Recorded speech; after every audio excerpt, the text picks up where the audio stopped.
So I got this plate carrier, but it's being repurposed as a bed. I wanted to talk about it, but given the circumstances lately, she could do what she wants. We'll send it. Fuck it. So this is a plate carrier I got for $30 off of Goodwill. And I was a bit impressed. And anybody who knows me personally, or maybe you've been following my content, you might have noticed I own quite a bit of body armor. I have a lot of plate carriers. It's something I collect. It's just a weird general interest of mine.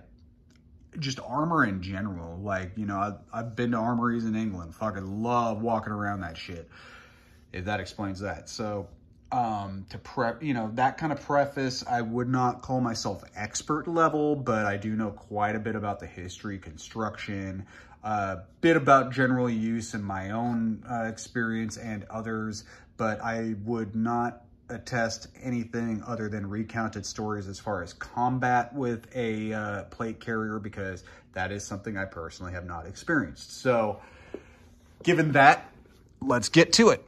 So starting off, this is a standard MOLLE plate carrier. There is no laser cut pals on here whatsoever.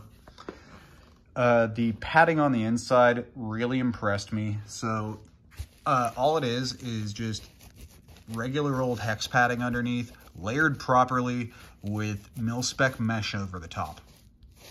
Really simple, very, very effective. You don't really need to do a whole lot more than that to be comfortable with even full-size DSAPIs. So moving on, they did double that up with the shoulder pads. These shoulder pads are real thick and cushy. I really dig them. Was very shocked. I believe this carrier goes for $80 brand new, maybe $90 brand new. Going down here, we do not have any kind of pouch up here. I know I put that on the ones I make, and I actually did find another brand doing something similar with like a front flap for a pocket. So it doesn't have anything like that going on. I don't know if other brands are starting to catch on with that, but doesn't have anything like that going on. Placard is a flap type placard, which means it is attached up here. Now, what that is going to allow you to do is flip this up, and that's where your cummerbund is going to, buckle into some more hook and loop that is under there. So these systems, you're layering the hook and loop pretty thick, which also aids in the comfort of the ESAPIs, because it takes a lot of load off your shoulders and displaces the weight over to your, well, not your waist really, more to your ribs, but equal distribution of the weight is real nice. So that's why I tend to like the Velcro systems myself. This is not an elastic cummerbund, but as far as those like quick release ones, I don't like those because you can't quick size them, which means you can't you can't place the weight around your body the way you need to as quick as you need to. You're gonna have to actually take the thing off to adjust it, which I don't like. Some people, they can deal with that. That's their preference. I don't like that personally. One thing about placard systems like this, as opposed to like a full MOLLE system front where you're just, like a lot of Russian plate carriers have just full MOLLE fronts and stuff like that. These placards, sometimes they will bounce around on the bottoms, and me personally, I like to put my mags on the lower MOLLE. Some people like to put them on the upper two portions. I personally like them down here, so that creates a bit of a floppy situation when you're running a placard. This little thing, this little guy, worry about this little guy, because it actually buckles in right underneath on the inside. That's a fucking cool ass feature right there. That's super cool, man. What is nice about this is you can pull this down, and it is compatible with a drop pouch, obviously, because you could put that on the inside. But what the inside Velcro allows you to do is put your plate in there, and then it is also compatible with abdominal armor, so you could still have your dangler pouch under your placard, but you can run abdominal armor underneath your dangler.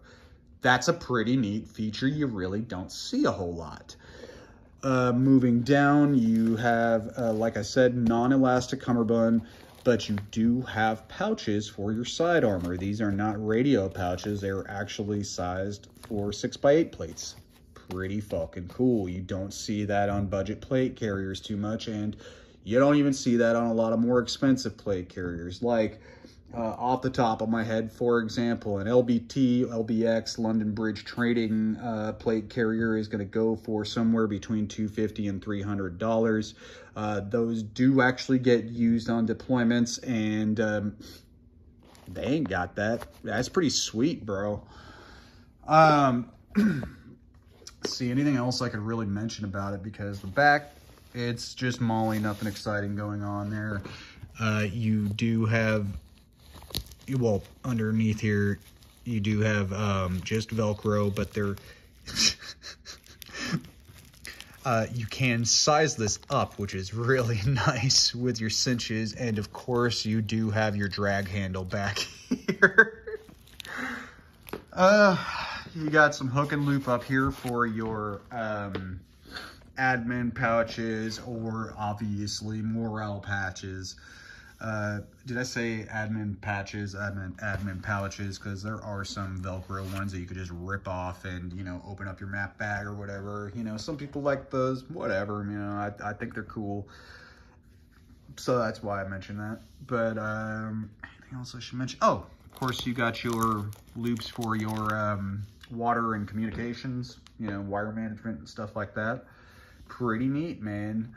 So as far as the plate sizes, you can stick a full-sized ESAPI in here. You do what you want, girl. You do what you want.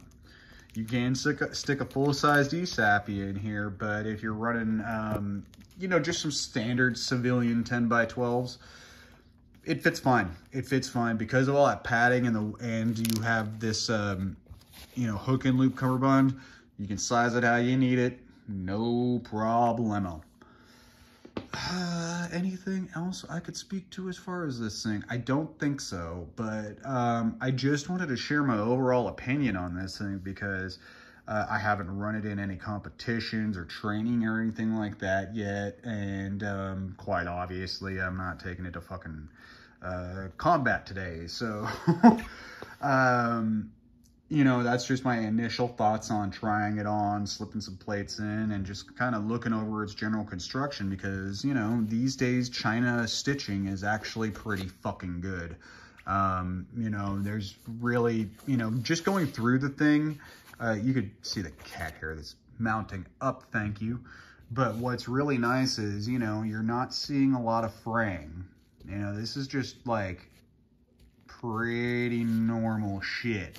And when it comes to little stragglers like that, you see way worse on a lot of American stuff. So, you know, they're just using CNC molly attachments on some walking foots, and man, they're just zipping them through. So, you know, those are very, very effective. So, I mean, I don't have a problem with any of this shit, but it's stitched very, very nicely. And also I had to notice that even just little, you know, ancillary stitching right here, this is all done by hand very clearly, and it's done pretty well. I mean, it's clearly, you know, China, not sweatshop, obviously, anymore. I mean, you actually know what factory these ones came from, and they're just professional people sewing, you know. These days, not every shop in China is slave labor, you know. I mean, they don't get paid that well, but, you know, these are just regular old people running machines, man. So, not bad, not bad.